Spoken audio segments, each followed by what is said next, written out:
Emotional abuse can leave scars that are invisible but deeply painful. And the impact of that abuse can last long after the abuse ends. But how do you know if you've been a victim? Today, I am sharing 17 signs that may reveal you've been experiencing emotional abuse, even if you've never realized it before. Today is October 1st, which is the start of the entire month of domestic violence awareness. And many people don't understand that domestic violence can go beyond just the physical. It's really important for us to understand emotional and psychological abuse, especially as these can be more subtle and harder to recognize compared to physical abuse. So this episode is dedicated to helping you identify these signs in yourself or in people who you love so that you or they can take the first step toward healing and empowerment. Okay, so let's go ahead and get started. I'm just going to dive right into these signs. The first one is criticism, constant, repeated criticism. And this criticism can even be disguised as jokes or I'm giving you feedback. But ultimately, the thing I want to share about this in particular, because feedback is never a bad thing, right? It's when that feedback begins to erode your self-esteem. And maybe you've heard of this story of a frog in a pot of water, right? If you put a frog in a pot of water that's cold or whatever temperature, right? And then you slowly turn up the heat on that stove. Because the frogs are amphibians, right? Their body temperature adjusts to the temperature around them. Well, what happens in that situation is the heat will eventually kill the frog because the frog doesn't know to jump out. It doesn't sense and it doesn't distinguish the differences between the temperature increasing, right? It just doesn't, it isn't able to do that. Now, as human beings, obviously what happens here is we become conditioned over time to deal with criticism. And let's say, especially if you were a child and you were used to this, if you're in an adult relationship and you start experiencing the same thing, it might not be easily detectable to you. So if someone in your life is, when I'm saying constantly, I'm like daily or multiple times a day, where it's the constant picking on you, the constant pointing out your flaws, and you kind of go inward and you feel like that you can't do anything right. And you feel like that the other person is just somehow better than you or somehow more superior than you, you start feeling like there's something wrong with you. And that is a big, big sign of emotional abuse. Now, if you are someone who calls someone out and says, you're always picking on me, or like I used to say to my ex-husband all the time when he would do this, I'd say, you're just chipping away at me. You just keep chipping away and eventually there's not going to be anything left. And he would always kind of dismiss that and disguise like, I'm just trying to help you, or I'm just trying to make you better, or, just different things that will rationalize away.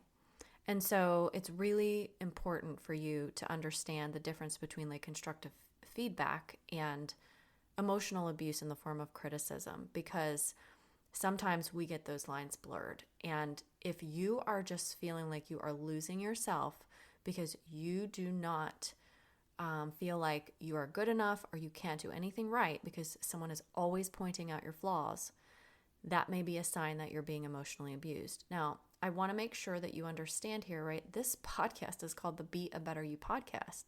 So my goal is to help you improve and be a better person.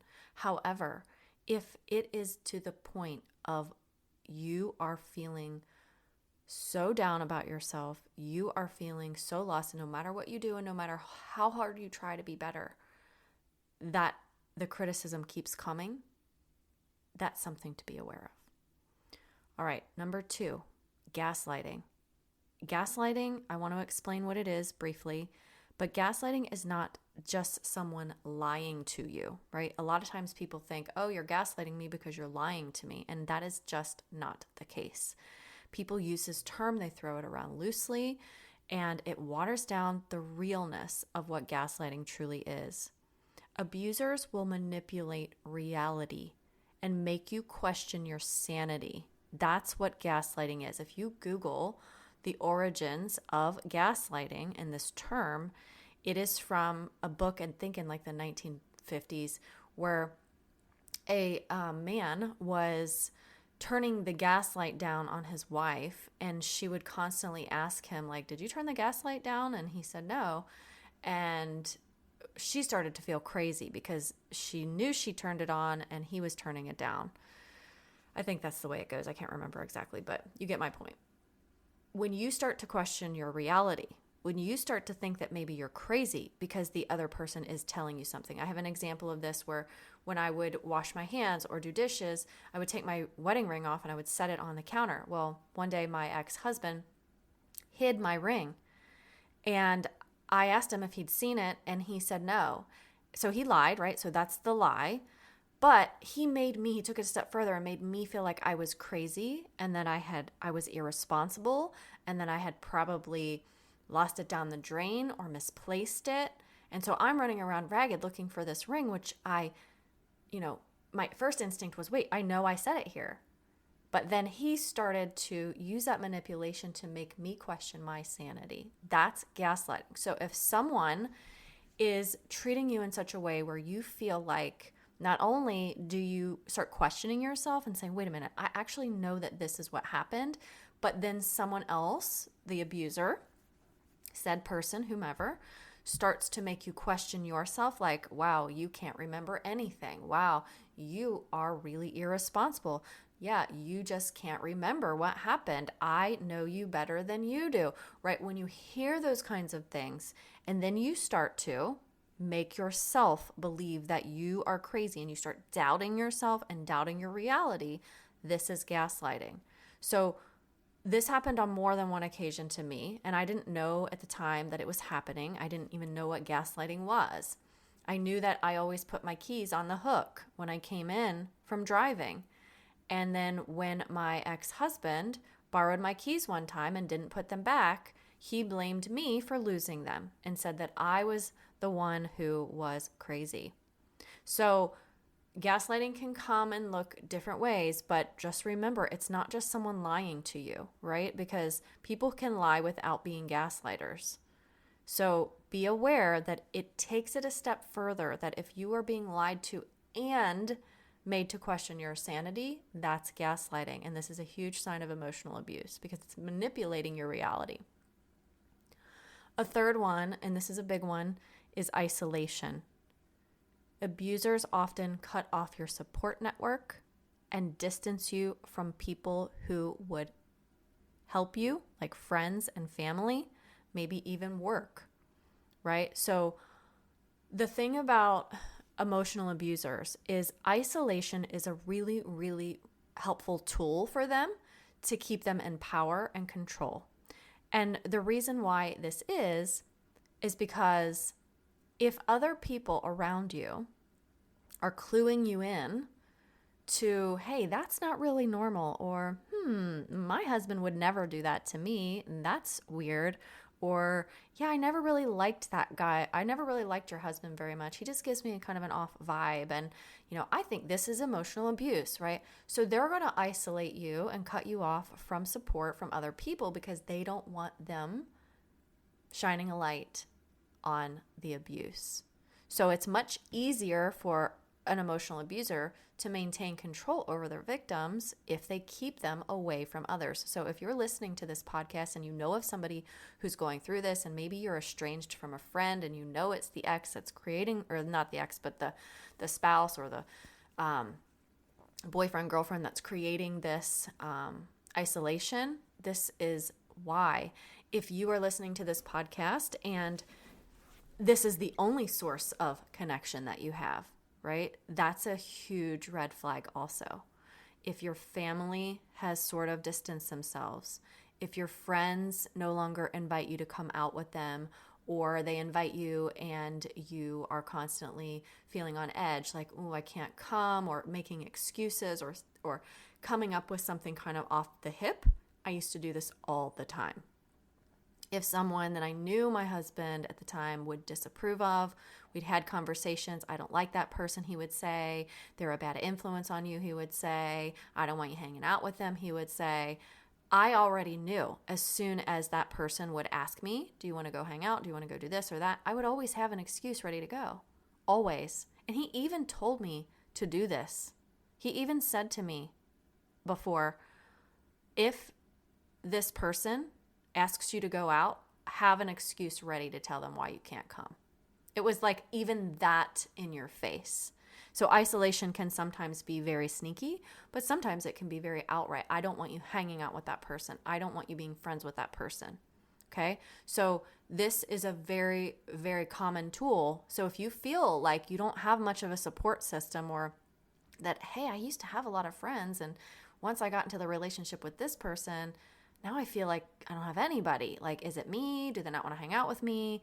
Am I feeling a little bit nervous about asking to go hang out with people? Am I afraid that my spouse or my boyfriend or girlfriend is going to have an absolute conniption if I even suggest it? So I would just rather avoid it, right? These are the kinds of things that will give you clues into emotional abuse.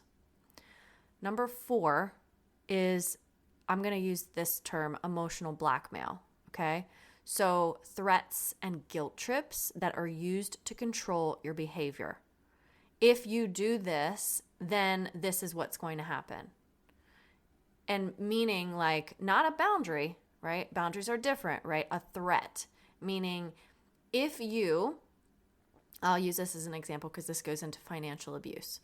If you don't stick to the budget on the groceries, I'm going to take your credit card away, right? That's a threat to make me do what he wanted. Instead of having a conversation and saying, hey, let's look at our budget. Let's talk about how much money's coming in, how much money's going out. Let's sit down at the dinner table, have a conversation about it. That wasn't the case in my life because my ex would say things like, you won't understand. It's too hard for you to get this. You're not a math person.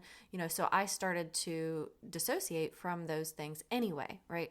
But emotional blackmail and the fact that somebody is threatening you like that, like threatening to take away your finances or threatening to take the children away from you if you ask one more time about going to therapy, right? Whatever that might be, this is emotional abuse.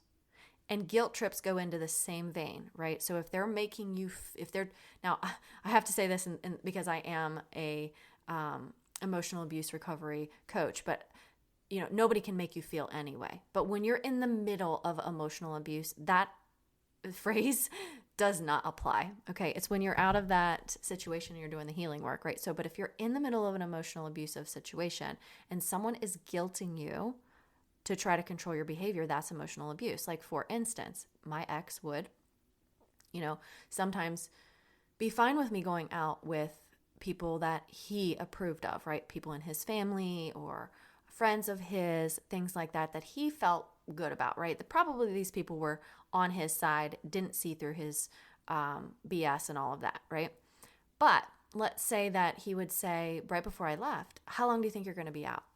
I don't know. I have no idea. Like maybe an hour or so. Oh, well, the kids and I are really going to miss you. And I really hope you're not out too long. This would be the kind of thing that he would say to me, the sort of plant those seeds before I would go out so that when I would be out, I would constantly be worried and thinking about, I need to get home. He's going to be sad. I mean, he would even use like, oh, we're going to miss you so much. And things like that it didn't feel like a loving way. It felt like taking away my freedom. And it felt like I had to feel guilty for being out for too long. But this is to control your behavior. So over time, I was conditioned that if I did go out somewhere, usually around the 2-hour mark, I would start to get anxious and I would start to feel like I had to get home. And I would do that. And people would say, you're leaving already? Why are you leaving so soon? oh, I just got to get home and the kids are, they need me and they got to get ready for bed. And I would always have some reason why I had to leave at the 2 hour mark. And if I did stay out, because sometimes I did stay out beyond the 2 hour mark. And if I did that, sometimes I'd get text messages while I was gone. And when are you coming home? And, how do I do this? Or the kids need that, right? Those kinds of things, and not just allow me to have some freedom and some fun. So emotional blackmailing is threats and guilt trips used to control your behavior. So if you're experiencing things like that, please know that is a sign of emotional abuse. Let's talk about control, excessive control, right? Like how controlling your actions, controlling your decisions, controlling where you go, who you hang out with, the choices that you make. This kind of thing becomes suffocating and dehumanizing because you have no autonomy over yourself. And I've said this before on other podcasts that I've been a guest on, is that I felt like he became an authority on my life, right? So anything that I was going to do, I would have to ask him first. Because if I didn't ask him first, then I would make the decision and then I would have to beg forgiveness afterwards, right? So you've probably heard that thing like, ask permission, don't beg forgiveness, or beg forgiveness, don't ask permission, right? Well, I was usually asking permission first because I didn't want to get in trouble. I didn't want to have to deal with the aftermath of making the wrong choice. And I use wrong in quotation marks because it's not what he wanted, right? So if he wanted me to do the laundry in the laundry room instead of in the living room, then I did that, right? Because I knew that his preferences were going to trump everything else. And even if I said, I don't like being holed up in that laundry room. There's no windows. It's kind of dark. There's not really a lot of places for me to put stuff. I'd rather just do it here or in the hallway or wherever, right? It didn't matter because he would have a reason why my reason wasn't good enough. So the control of what I did, how I did it, all of that stuff, there wasn't a conversation. There wasn't a compromise, I guess, where you just basically have to do what someone else says. It's like being in a dictatorship. Like the other person just tells you what to do and you have to do it. And then what happens over time is you start walking on eggshells and you start making sure that you are thinking about what the other person wants at all times over anything else. You are thinking about what does this person want and how can I avoid a problem? How can I avoid a confrontation? How can I avoid a lecture? How can I avoid entrapment in a room when they won't let me out? How can I avoid any bad thing from happening? Is to allow that person to have control. And so if you're listening to this and you've never experienced emotional abuse, you might be like, what the heck? Like, how can you let this happen? But if you have been, you understand this. Like you are nodding your head like, yes, I get this because I've been there and I know what this feels like.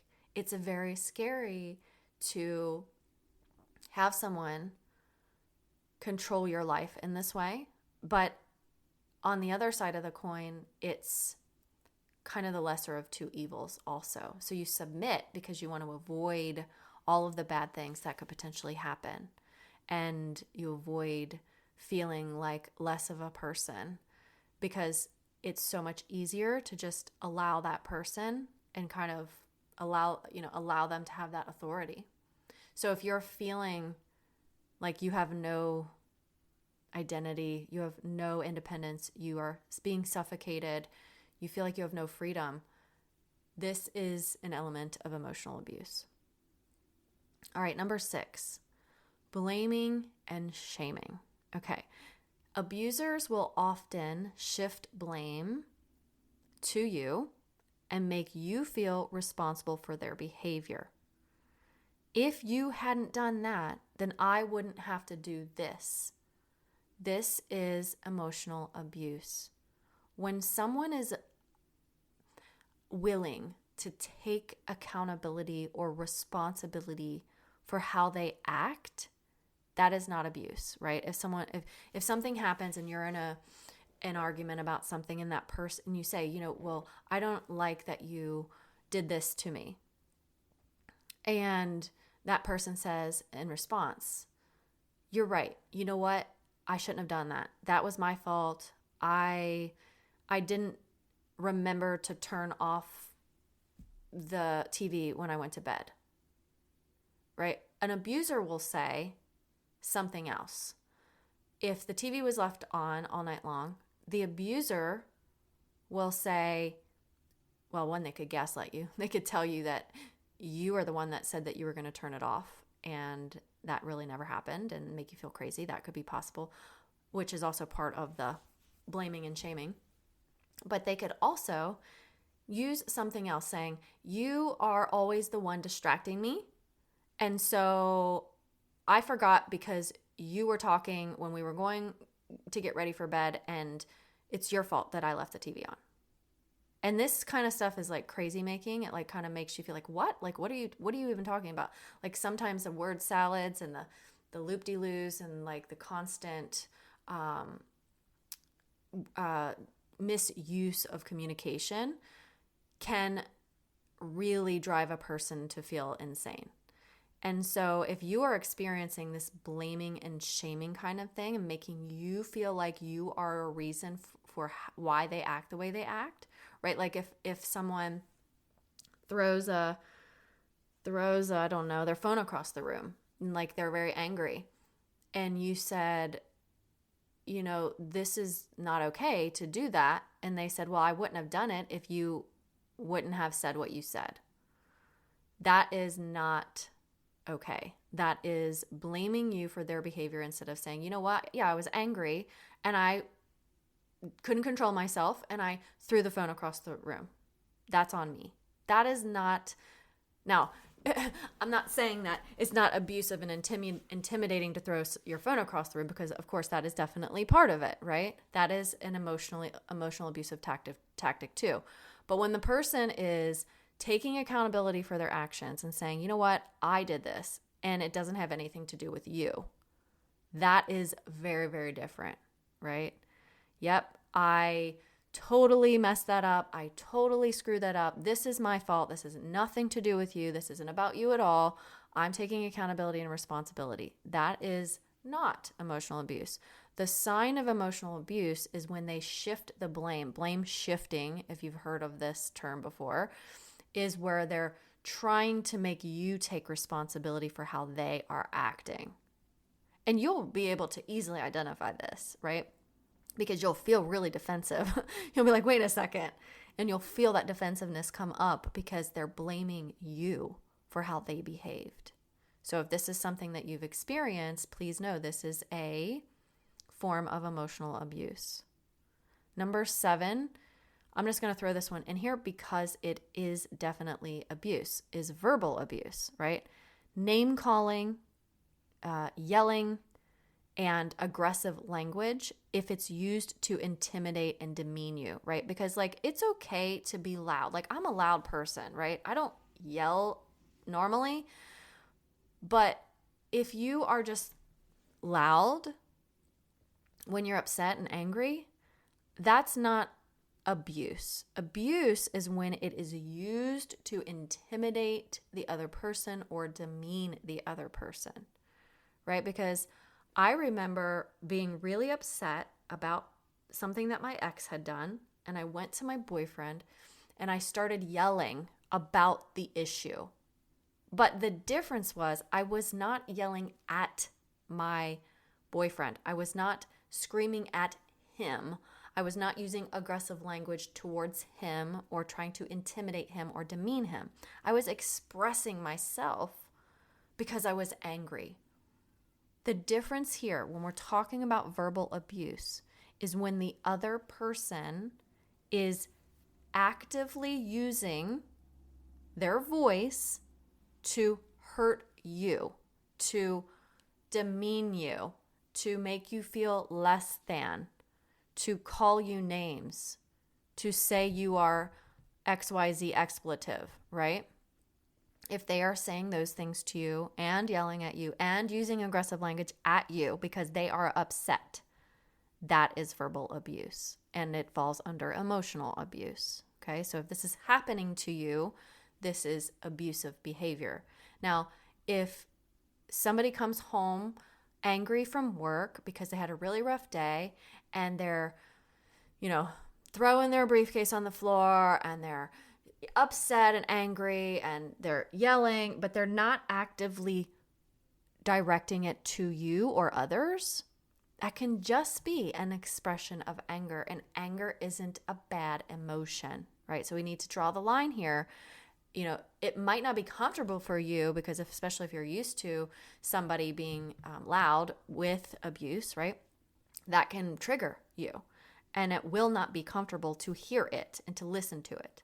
But you have to be very aware if that is being used to hurt you, to demean you, to intimidate you, or if it's just an expression of the anger, right? So make sure that you understand the difference when you're thinking, oh, I'm being emotionally abused. If you're ticking these boxes as we're going along, right? Make sure you understand the difference between someone just generally expressing their anger or using it to hurt you or hurt someone else. Number 8 is the silent treatment. Now, the silent treatment, if you know, is also known as stonewalling. And this can be extremely harmful to victims, right? You're given the cold shoulder. They are using this to punish you. Now, this is another one of these that has to be clarified. If you're in a situation with someone and you've done something that they don't like, and they just stop talking to you and they just ignore you for hours or days or weeks, right? As a punishment. They're punishing you because you want to have that conversation or you want to talk to them, and they're giving you the silent treatment. This is a form of emotional abuse because they're trying to maintain power and control. Like, I'm not going to talk to you because I want to punish you for your behavior. That's the difference. Healthy relationships involve communication. So it's important to know that if you are in a situation and you tell the other person, hey, I am not willing to have this conversation with you if you're going to keep, bringing up XYZ topic that we've talked about that I don't want to talk about. I'm not going to have I'm not going to have any conversations if you're going to bring that up, right? This is a boundary that you have that you're saying, if you're going to keep bringing that up, I'm not going to have that conversation. That's not the silent treatment. Same way if you said, I have a boundary that if you raise your voice at me when we're talking, I'm going to exit the room and I'm not going to have that conversation with you. That's a boundary. That's not the silent treatment. The silent treatment is when the other person uses silence to punish you and maintain control. And then what they're attempting to do is to get you to either change your stance or to behave differently to stop that silent treatment, right? So that they'll start talking to you again, or so that they'll give you love. So this is part of the abuse cycle. A lot of times the silent treatment is like the devalue stage. So if you're not familiar with the abuse cycle, it is they idealize you, like love you, put you on a pedestal, devalue you and discard, and then hoover you back in and then repeat it. So the silent treatment is part of that process, right? To ignore you is to make you feel not valuable or unworthy or discarded or like you don't matter. And so then when you start behaving in a way that they want, then they'll come back to you, they'll hoover you back in, and they'll say, you know what, I'm really happy that you are doing these things and it makes us better and our relationship's going to be great and blah, blah, blah. And then you start feeling good about it. They idealize you again, and then the cycle continues. So if someone is using this as a punishment, that is emotional abuse. Number 9 is unpredictable reactions. If someone has erratic moods and they're making you feel like you're walking on eggshells, this can be a sign of emotional abuse, because what it does is it creates this sense of cognitive dissonance where you're like, well, maybe they are really happy with me right now, but then maybe an hour later, they're having a real big problem with you. And so you're left feeling like on this roller coaster with this person. So you're constantly stepping carefully, making sure you don't say the wrong thing, making sure you don't do the wrong thing, trying to think ahead, trying to have all the dots on the I's dotted and all the crosses crossed on the T's, right? Because you don't want to wake a sleeping dragon. And so if that is how you're living, where you're feeling always on edge because you're afraid that the other person is going to 1 minute be in a great mood and the next minute be in a bad mood, this is a tool that abusers use to keep you in a state of powerlessness. Because if you can't predict what's going to happen next, you are not in control. So this is a very deliberate thing that even though you might think, well, they're just moody, or well, they just, have a rough day at work and things like that. That is, and that's true, right? There are things where people, like I'm that way too. Like one day I might have a really great day and then something happens and I might be in a little irritable mood, especially like around my period time and things like that. So you might feel like, yeah, I understand being in a little bit of a mood here or there, right? Whatever. But when this is a constant thing where you are really scared and you don't know what's going to happen from 1 minute to the next or one day to the next, these unpredictable reactions are ways that abusers will keep you feeling on edge so that they can maintain control and power. All right, number 10 is emotional withholding. This was something that I experienced all the time. And emotional withholding is when the other person is withholding affection or validation or love or whatever, right? The thing is, it's not just these three things that I just mentioned, right? Affection, validation, and love. It's withholding anything that they know that you would like to have more of, right? So if you said, I really want to talk about this particular topic, and they know you want to talk about it so badly, and they are willing to talk about it with other people, but they just won't talk about it with you, that's withholding. This used to happen to me. I would ask my ex a lot, like, what happened at work? Like, I was a stay-home mom. I was with little kids all day long. I just wanted some adult conversation sometimes and hear about what happened at work or whatever. And he would refuse, and he would say, no, I don't want to talk about work when I'm at home. And so I would respect that. But then when his parents would come over or would be out with other people, he would talk about work and he would talk about these things. And I would be like, why won't you talk to me about it? And so it's not just about withholding like affection or love, right? Because those can definitely be things that are withheld. If I went to kiss him, he would turn his head. I wrote about this in my book, and you can read about it and you can feel what it feels like if you don't know what it feels like, or you feel validated in it if you have.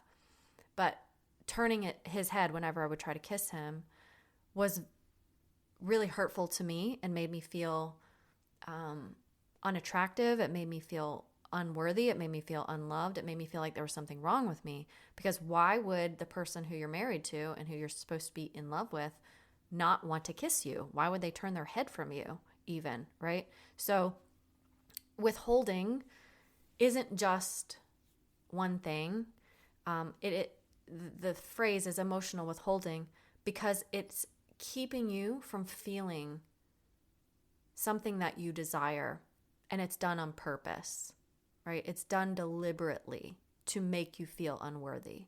So if someone is doing this to you, please know that this is a sign of emotional abuse. And especially if you've talked to this person about it and you said, hey, when I try to kiss you and you turn your head like that, it really makes me feel unloved. It really makes me feel unworthy. And if they laugh it off, or if they ignore it, or they just continue to do it without validating your emotions and how you feel about it, then please know that this is a very emotionally immature person. And I'm not saying that they are narcissists or that they are emotional abusers, but this is a sign of emotional abuse. Okay, number 11 is invalidating or dismissing your feelings. This is definitely a form of emotional abuse. So if you are expressing your emotions and the other person is telling you you're overreacting, or they're telling you that you're being crazy, or they're telling you that you're too dramatic, right? These are ways that people will invalidate you, invalidate your emotions, and invalidate how you feel, right? A lot of times people will be told they're too sensitive, or, oh, you're just making a big deal out of nothing. What this does is it creates self-doubt about your own emotional experiences. And this can make you feel like really misunderstood, really unimportant, or unseen. And these are not healthy interactions, right? So maybe you've felt this way even as a child, where your parents would say, oh my gosh, you're being so dramatic. Oh, there she goes crying again, or oh my gosh, whatever, right? These kinds of things are very, very, very devaluing. And if someone is doing this to you consistently and they don't want to hear what you say, they don't want to feel, or they don't want to hear how you feel, this is a sign of emotional abuse. Because healthy, normal people will not react that way. Healthy, normal people will say things like, I'm so sorry that you're feeling that way, right? They don't have to say they're the reason. They don't have to take responsibility for how you feel, but they're saying, oh my gosh, I'm so sorry that you feel that way. And that seems like it's really tough on you. Or I can see why you would feel that way. Or I can understand why you would be so upset about that, right? We're not asking the other person to take on those emotions and sit with you in those feelings, but we are asking that they at least acknowledge them, right? So if they are dismissing them completely and they don't want to look at it, they don't want to, hear about it, they don't want to talk about it, that is a form of emotional abuse, especially when it becomes making you feel like that your reality and your emotions are not valid or important. All right, number 12 is mocking and humiliation. So if someone is making fun of you, if you're always at the brunt end of their jokes when you're out with other people, if they look at you strangely because of a thought or idea that you had, if they say things to you like, oh, you're being such a baby, or whatever, right? Like that kind of mocking how you feel or your emotions, right? That kind of thing, what it does is it undermines your sense of self. And so this is why a lot of times, like obviously all of these combined, if you're like, oh my gosh, yes, yes, yes, yes, yes, ticking all the boxes, right? Most of these things together are going to be a recipe for disaster. One or twosies here and there, right? You could just be dealing with a person who just has some emotional immaturity and needs to maybe hit the therapist or something like that, right? But when a lot of these things are happening to you, it's undermining you as a human being. It's eroding your sense of self. It's taking away your identity. It's making you feel as if you're not good enough. And we all know that when someone is feeling like this, they're going to end up in a state of depression or sadness, or worse. So if someone is mocking you or humiliating you, bullying you, right, and making you feel like that your ideas are stupid, or that what you have to say is unimportant, or making you the brunt of a joke, right? And this happened to me a lot. And you just kind of, like you laugh it off, or you kind of ignore it. Because if you cry about it or you bring it up to them, then they're just going to dig their heels in and make it seem like you're too sensitive again, right? So healthy people can have conversations about that and say, oh my gosh, I'm so sorry. Like that was never my intention, or, I should have never said that. That was wrong of me, right? Those are the kinds of things you want to be hearing from people who are healthy. People who are emotional abusers will never do that.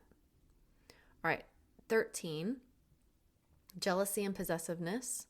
This kind of goes into the same vein as isolation and controlling behavior. But if someone is expressing jealousy, if they are extremely possessive over you, if they always want to know where you are, who you're with, what you're going to be doing, who you're talking to, right? This stems from fear in the other person, okay? So I'm not trying to justify this behavior, but just know that someone who's jealous and possessive is extremely afraid that you're going to leave them. They're afraid you're going to reject them. They're afraid you're going to find somebody else that's better than them.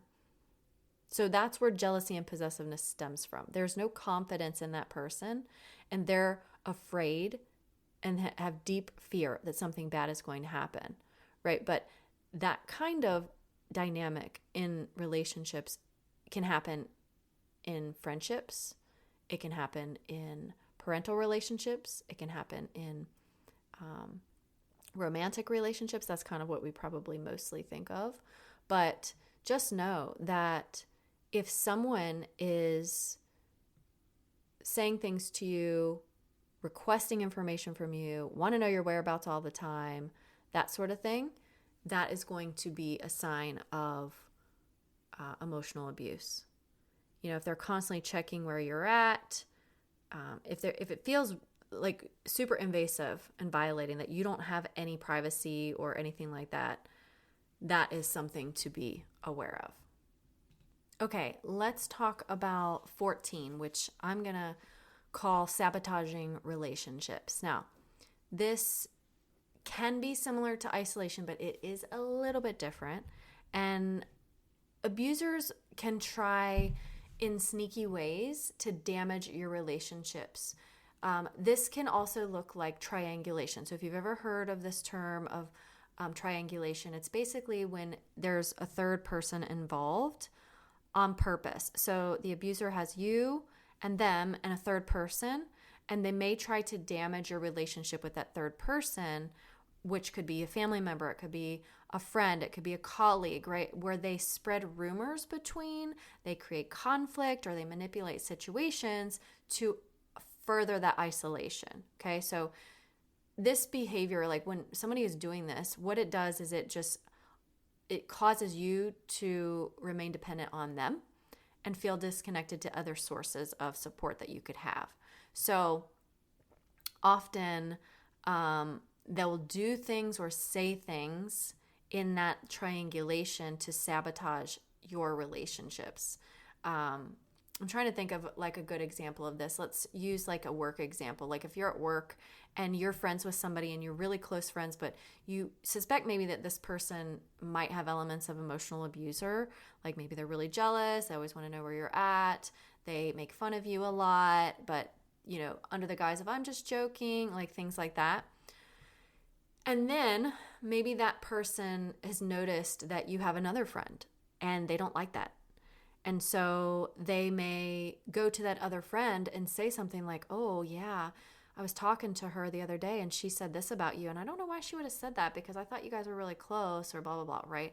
And then what happens is that person's tipped off to something that you said that maybe was twisted or manipulated, or that this other person put this little dig in there to create a problem between you and that other person because they wanted you for themselves.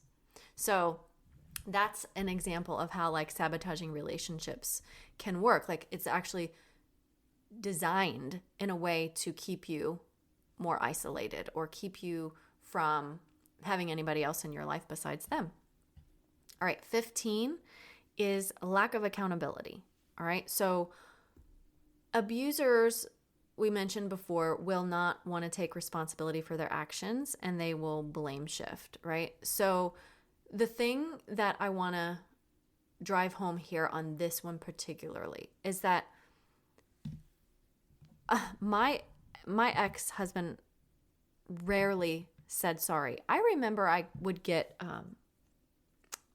little handwritten gifts for Mother's Day or my birthday that would be like he made a coupon booklet out of construction paper and crayons. And one of the things on that was an apology. I'm not even kidding.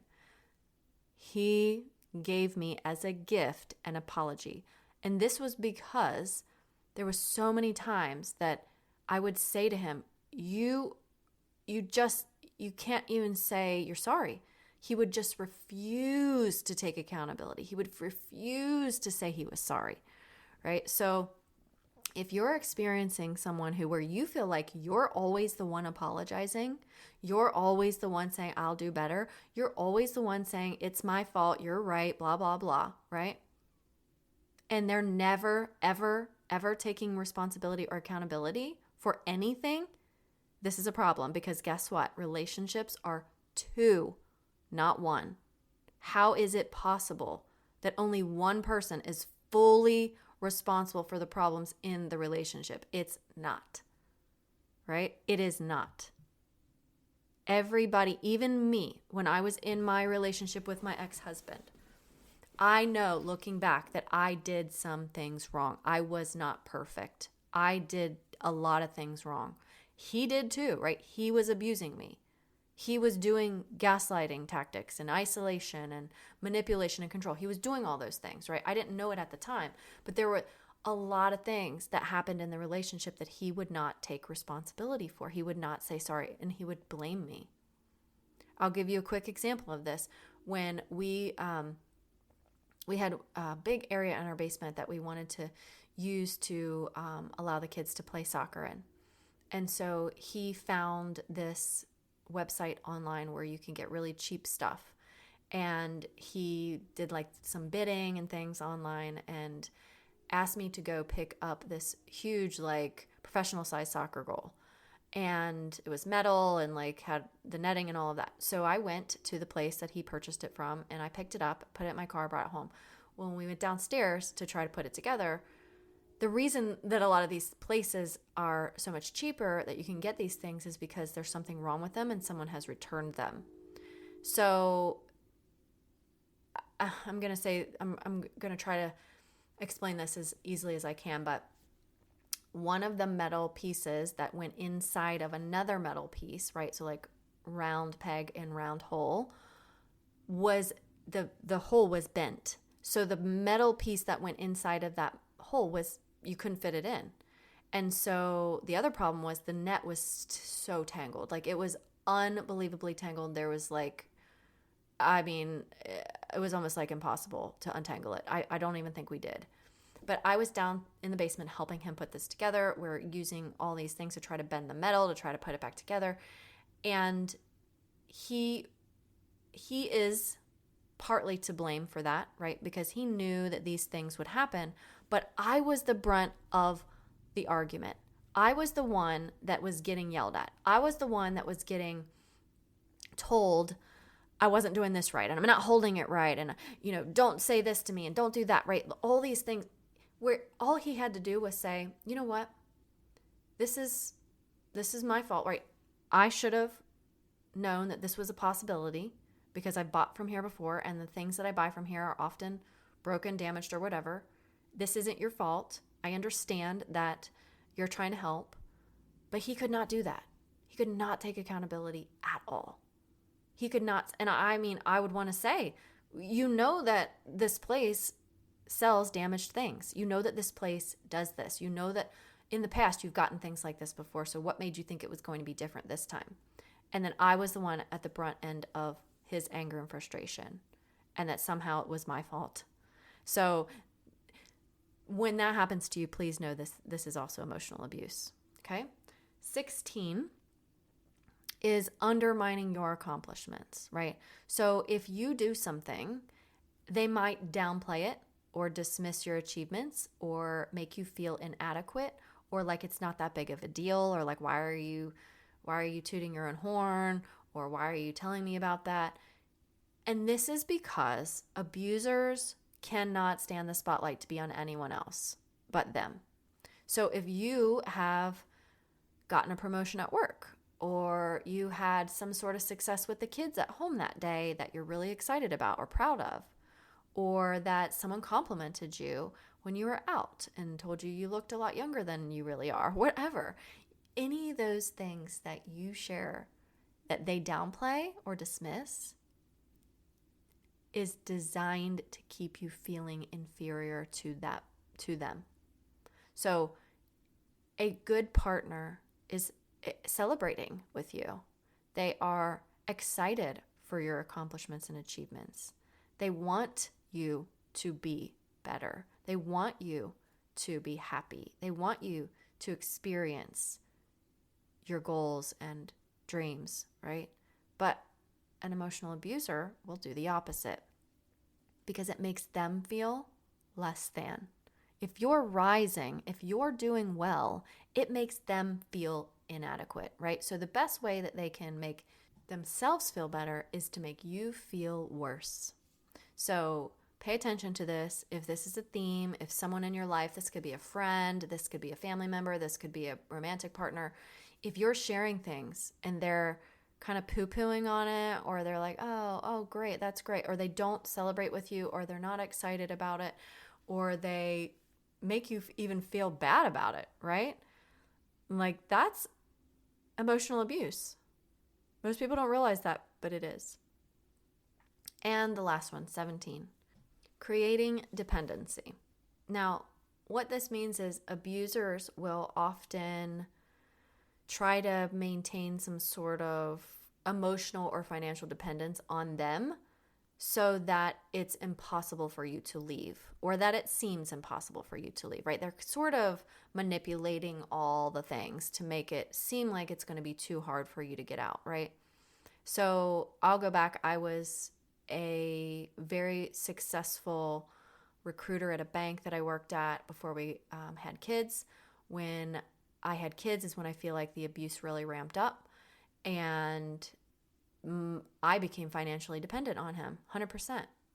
And between all of the other emotional abuse things that I went through, there was an emotional dependence on him, that I wouldn't be able to survive in the real world, that I don't know anything about how to deal with money in the real world, that I don't know how to make decisions without his input, right? Like, so the whole, basket of fruit is basically presented like, you are not able to survive without me. And this is the painting, this is the story, this is the narrative that is presented to you throughout being emotionally abused. When someone is making you believe, again, it's making you believe that leaving is impossible, that is a definite way to control you, because they've created a dependency there. There's also other things like fear that would be involved, right? Like, if you leave, I will take the kids from you. I was told that also. If you leave, I will get full custody of the kids. You'll basically never see them again. And that is fear-based, but it's also dependency, because it's like, well, I actually have to stay in this relationship. Otherwise, I'm never going to see my kids again, right? And these are just beliefs that we carry around because it's not necessarily true. In some cases, maybe yes, but in most cases, probably it isn't. It's just what we believe and what we've been conditioned to believe by the abuser. All right, so because I want to talk a little bit more about this and some of these 17 signs. But before we continue, I just want to take a moment to share something important.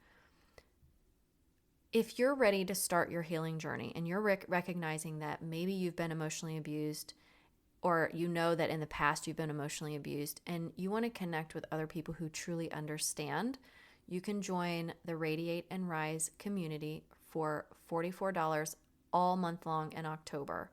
You can cancel anytime, and this is a safe space that you can have support, you can have healing tools, community connection, and all at a really incredible value. We have 2 monthly group calls for an hour every single month, 2.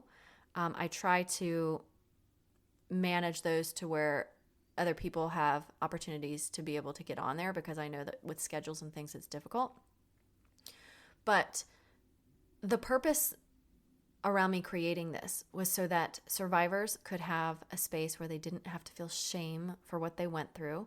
So you can use a fake name in there. You don't have to put your face anywhere. You can keep your camera off. You can never, ever, ever speak ever if you don't want to, and just go through the things to try to help you heal. But the point is, I don't want you to go through it alone, right? So you can take the first steps towards empowering yourself and healing. If this is something that you've been thinking about for a while that you don't know where to start, this is a really great place to start, and you can find the link in the show notes below. All right, so just as a recap and reflection on this, right? Because these 17 signs aren't the only signs, right? These are just like, I could probably keep going, but I'm just giving you a bunch of things to look at that are common signs of emotional abuse. And these things, I just want to make sure I'm very clear here, can manifest differently based on the type of abuser, based on the type of victim, based on the type of person. Some abusers are a lot more sneaky than others. Some are more overt and in your face about it. So they will look different for different people, but overall, just know that these are definite signs of emotional abuse. And if you've recognized yourself in any of these signs that I've shared today, please know that you are not alone. I've experienced them too. It is not your fault if someone is doing this to you. There is nothing wrong with you if someone is doing this to you. You have to know that when people abuse other people, it has nothing to do with the victim, right? That's like saying, oh, a bully on a playground is bullying a child. And it's like saying, well, there's something wrong with the child because the bully bullied them. That's just ridiculous, right? So if you have been emotionally abused, there's nothing wrong with you. There's something wrong with the abuser. There's something wrong with that person on a deep, deep level. They are reacting to you because of their own wounds, because of their own dysfunction inside their own mind, right? Their ego is front and center trying to protect them. So they offset and project all of that onto their victim, right? It is because they're in a state of fear constantly and they need to control. And then they're in a state of feeling like they're not good enough. So then they put that on everybody else, right? To make themselves feel better and to raise themselves up to a higher level so that they don't have to face the truth in themselves, right? So it's like putting these blinders on.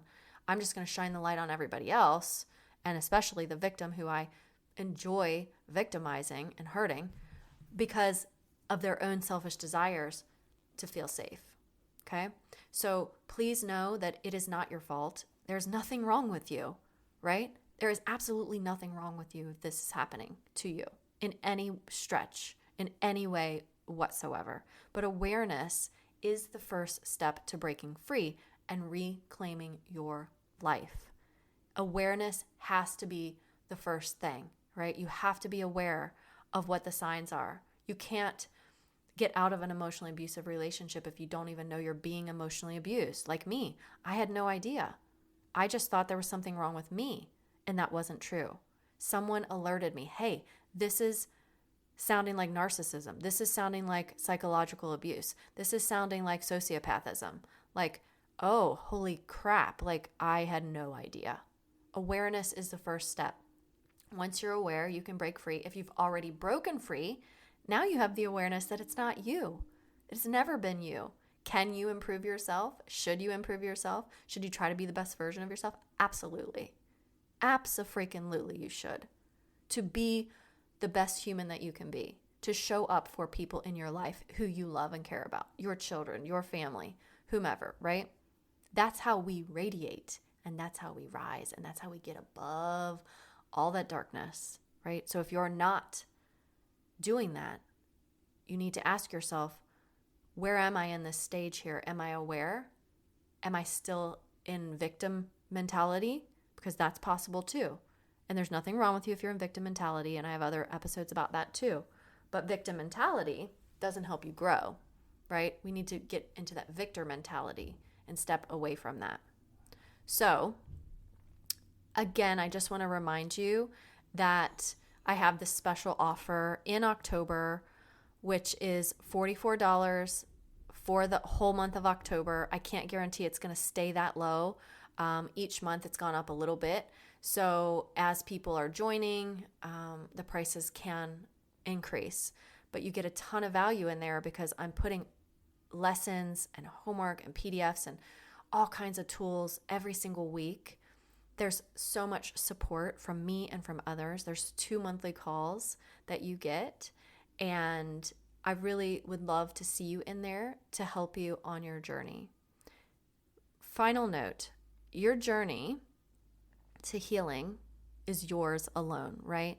But it doesn't have to be taken alone. So if you've felt alone and you've experienced signs like these that I've talked about for these emotional abuse signs and indications, right? Whether you join Radiate and Rise or reach out to a trusted friend or professional or therapist, right? Taking that step forward is the most important thing that you can do today. Without action, we can't do anything. We have to make sure we're doing something, right? One step is better than no steps, right? One step in the direction of your healing is going to be better than nothing. So, thank you so much for joining me today. If you have questions or you want to know more, or if there's ideas that you would like for me to talk about on this podcast, please send me a DM or email me at allison@radiateN, the letter N, rise.com, and I'd be happy to do that for you. So please share this episode with others who you feel might benefit from it, because for me, awareness was something I didn't have. And if I had heard this podcast years before I escaped my abuser, I probably would have been able to save myself a lot of trauma. So thanks again for being here. And don't forget, October is Domestic Violence Awareness Month, and do what you can to spread the word. Thanks. Talk to you soon.